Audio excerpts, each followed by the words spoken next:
Hello, this is August 6th. Welcome to the Thursday edition of the Bethlehem Buzz. We are preparing for this coming Sunday, and I'd like to share again some of the scripture that will be the text for the sermon. It's from Matthew 14, verses 22 through 33. And in that passage, Jesus finally gets that time alone with God. We had said that last week and in preparing for this coming Sunday, Jesus wants this time to be with God to the point that he asked his disciples to take him in a boat to a lonely place, a deserted place, a quiet place, and to grieve and to renew and to be restored by having time with prayer with God, because he had experiencing the disappointment of his home synagogue rejecting him, people of his hometown, and even wanting to kill him.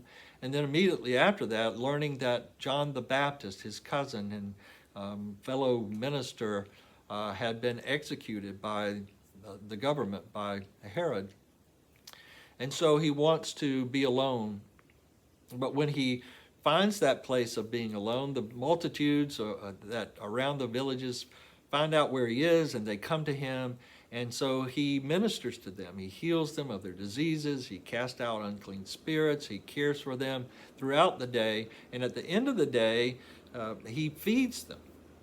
The disciples bring to him just the little bit that they have, 5 loaves of bread and 2 salt fish, and Jesus gives thanks for it. He breaks the bread, he gives it to the disciples, and says to them, "You feed them," and they feed the multitudes. 5,000 plus, 5,000 men, not counting women and children. So somewhere between 5,000 and 10,000 people get fed, and there are 12 basketfuls left over. So finally, Jesus makes the disciples get in a boat to go to the other side of the lake, and he almost forces them to do that. And then he dismisses the crowds, and they leave, and he goes to a mountain to be alone with God to pray.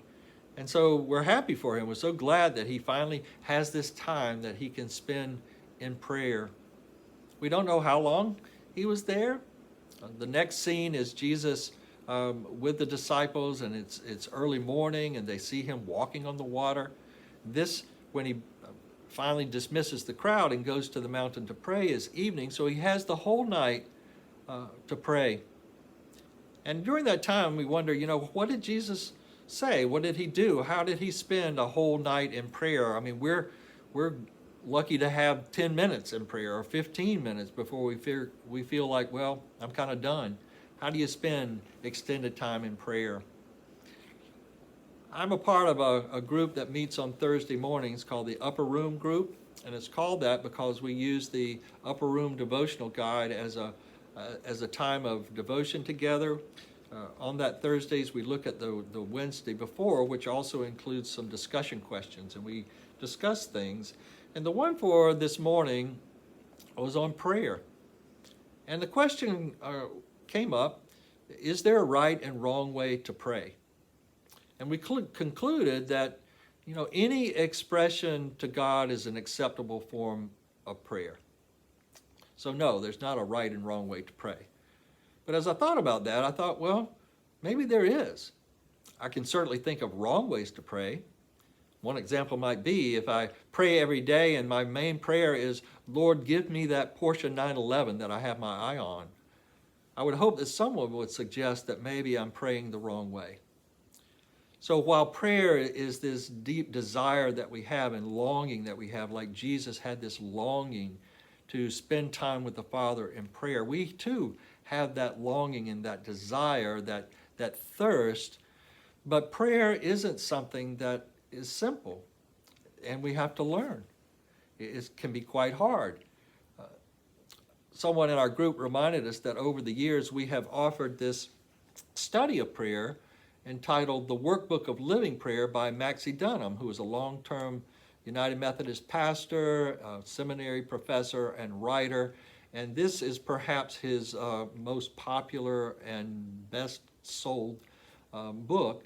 It's a workbook that teaches us how to pray. So that means there's for 6 weeks, there's a a daily assignment that takes about 30 minutes and something throughout the day, learning about prayer. But the best part of it is practicing prayer.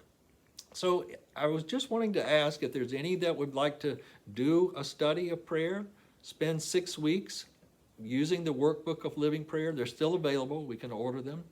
And if you would like to do that, to let me know, you can email me at davidlord@email.com and just let me know that, and we'll have a leader that will guide a discussion. It'll be a Zoom meeting.